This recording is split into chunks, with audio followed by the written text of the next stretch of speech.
First album I've going to review, and the one I listened to first, I think, last week, is the latest offering from the UK's Pigs.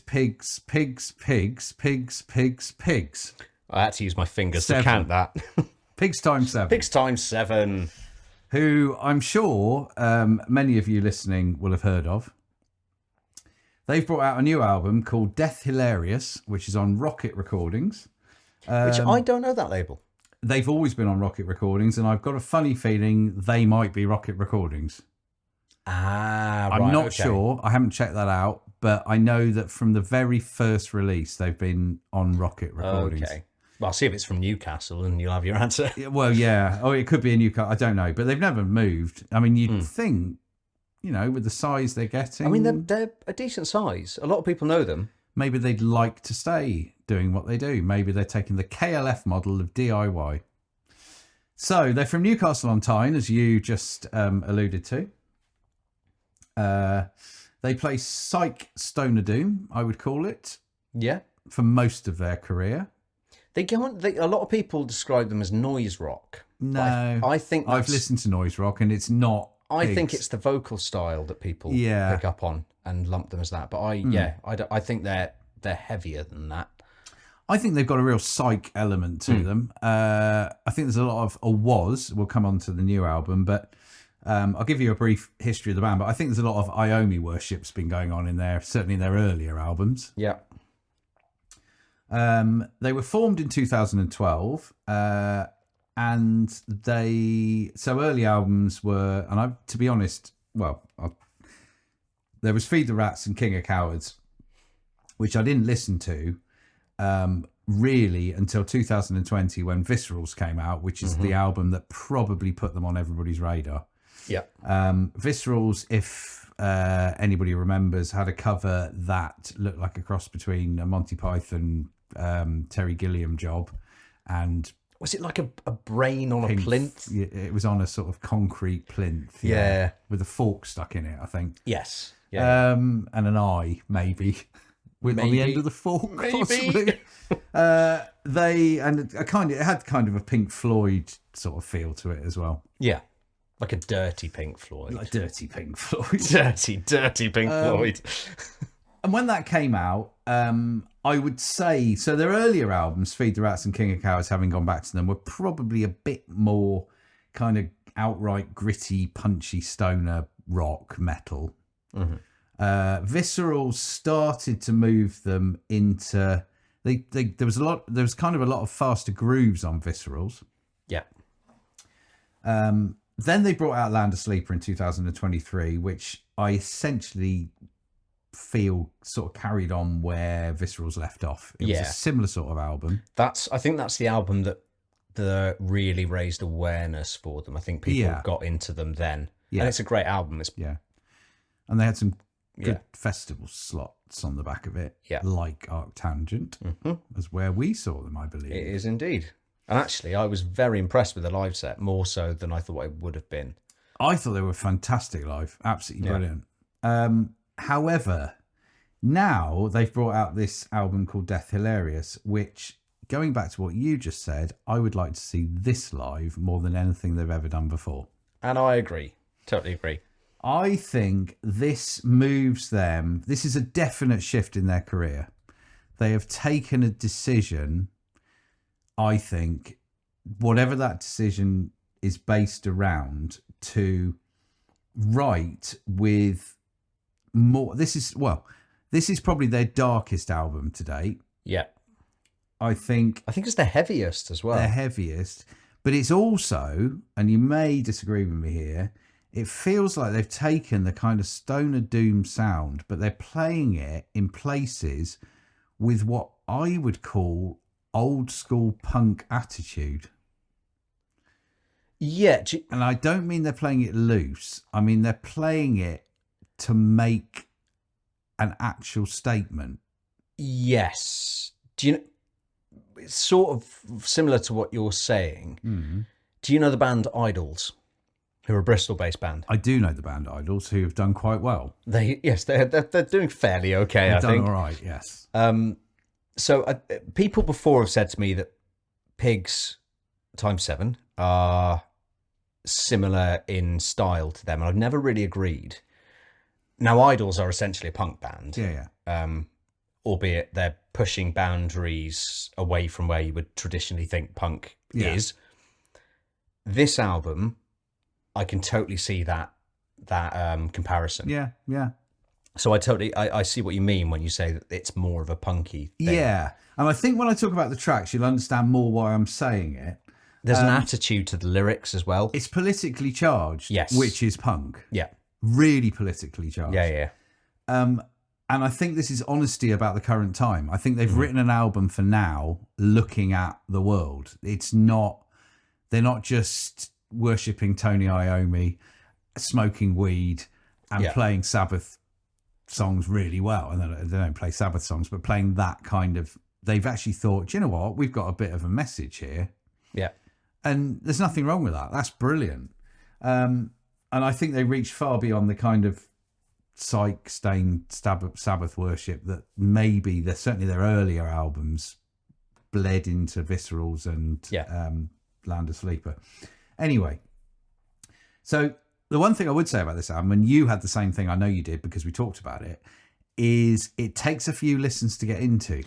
Yeah. And that's really important because that's clever. So I think for me, there's a couple of things there. The first one is I listened to this while I was doing something else. And that's what you were doing.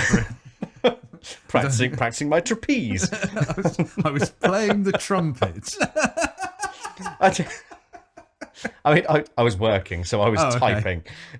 Yeah. And I don't think that did it justice. Yeah. When I went back to listen to it a second time, I was more invested in it. And then I went back and listened to one of their earlier albums. Yeah.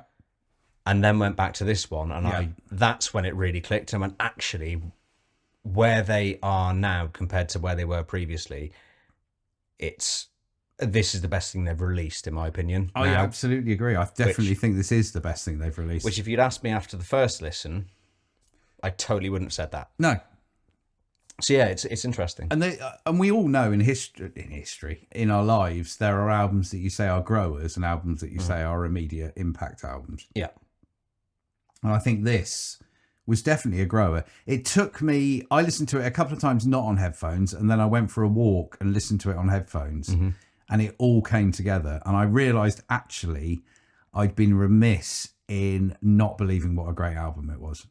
Yeah. I think this is absolutely brilliant. It starts with a song called Blockage, which essentially I would say begins where the previous albums we mentioned kind of leave off. It hits hard. It's kind of a sludgy gloop.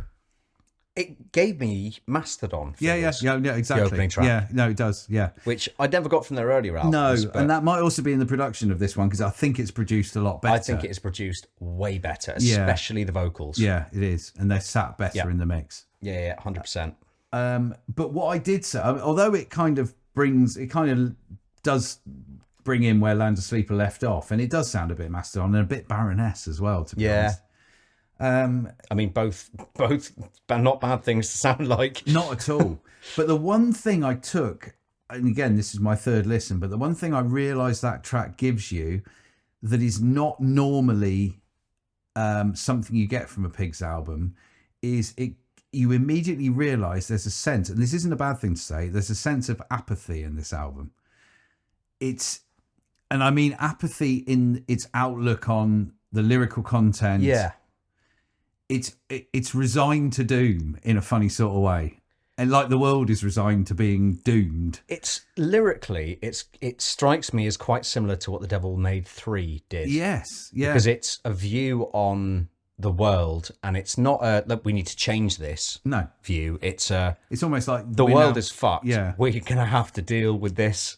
It's not good. That's what I mean by apathy. It's the hand we've been played. And that's what I mean by the apathy. Yeah. And as bands mature, that's what happens. You know, we all mature as human beings. That's how life. And you lose my age again, but and you lose the angst and the drive to change, and you just go, well, we need to learn to live with this. Yeah, exactly. No, I think that's right. So Blockage starts out like that. Interesting name, Blockage. I quite liked it. I don't know. Love a good blockage. Yeah, it's just got a cool name. Detroit then kicks in after that.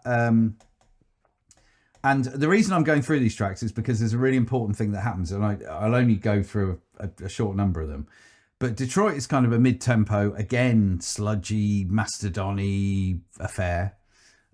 Lot going on in it. But for the first time, and this grows, you start to hear, certainly vocally in this one, and the music's not doing it, is a kind of post-punk vibe that would be akin to bands like, and we're sat in Cheltenham, and Jazz is one of our own listeners, Killing Joke and bands like that.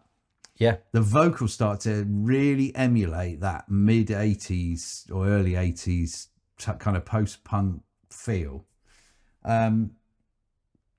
And, you know, and again, it represents, and weirdly, as we just said, our current time, it represents that kind of pointless stone-kicking existence that people have where they think, well, what's the fucking, what is the point in any of this? So this grows through Collider, the next track, which does sound quite a lot like Boss Kelloid in places, on like the Melted on the Inch album, which I love. One of my favourite albums. Yeah, I didn't get that when I listened to it. Collider really picks up on that. Then we get, right, this is where I was building to. The track I'm going to add to the playlist is Stitches. Yeah, I mean, I just wrote Stitches as an absolute banger of a track. It's the best song on the album. It is. They're not even hiding it now, musically and lyrically and vocally, in the way that the phrasing is delivered. This is just has such an 80s post-punk vibe to it. I mean, it's Killing Joke all over.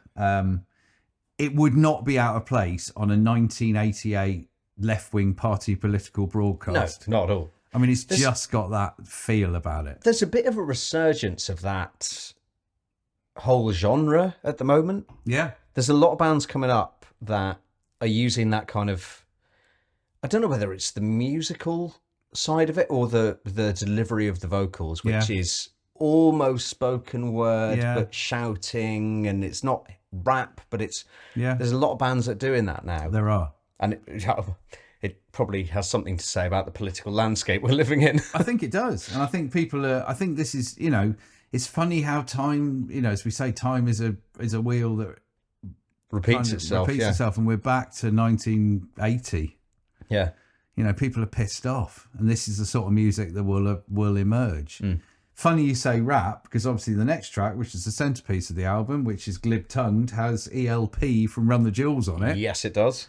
Who pops up in the middle and does a kind of American version of the shit that we're all going through, which I quite enjoyed. There's also a wonderful lyric. It's right near the start of this. That is the smell of cigarette butts, spray on deodorant, and teenage lust. I like it. Which is a brilliant lyric. I love it. It's so emotive of that. It is.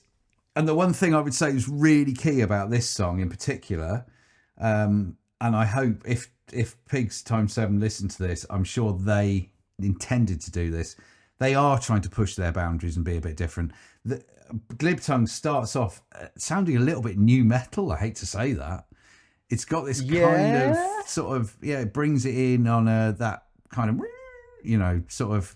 Yeah, it's that kind of discordant wailing guitar part. Yeah. But then goes a little bit kind of goth industrial and in its tempos, and but eventually brings it right back down to stoner kind of doom. It's definitely the most progressive, or kind of standout track. Definitely, yeah.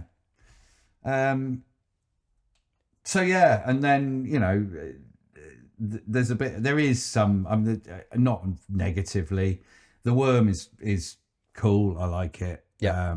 It's a long song, but it does peter out a bit. Coyote Call that comes after it is probably the weakest song on the album. I'm not 100%. I mean, again, the album is brilliant. It's the one that I would say is kind of, if it wasn't there, you wouldn't kind of miss it. I think I did get a little bit over the length of the album. I did think it could have been shortened slightly. I did get a little bit worn by the end, I think. So that is probably the track that maybe wasn't necessary. Yes. And finally, just the only other thing I'll add on the album itself is it finishes with a song called Toe Curler, which really takes it right back to the beginning to Blockage, and it's kind of where they left off in Viscerals again, which I thought was really clever. But there's a lyric, the opening lyric in it that comes back again and again was, I call him Doppelganger and I don't like his attitude. Which that's a really clever lyric. It was, because I heard it and I was like, oh, that's cool. And then you think about it and you're like, maybe that's about this album. Maybe this is about the side of them that they didn't want to express because they don't like its attitude, but they have now expressed it. And the album finishes with, I think it finishes with, I call him Doppelganger and I don't like his attitude. It's also, I mean, it's, as you said, it's a very political album, and it's also looking at yourself and being like, I'm part of this whole situation, and I don't like that about myself, but unfortunately, it's how we are. No, that's right. No, I agree. And so, yeah, I think we would both agree that this is probably the best Pigs Times 7 album they've ever released. Yeah. I hugely enjoyed it, but I like the fact it took me a few listens to get into it. Yeah.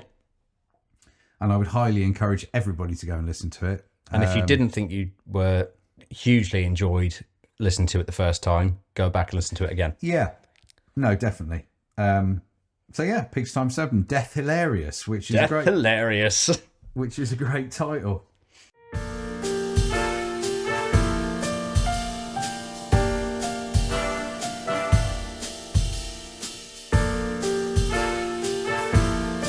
Tasting Notes with Bryn and Jaff.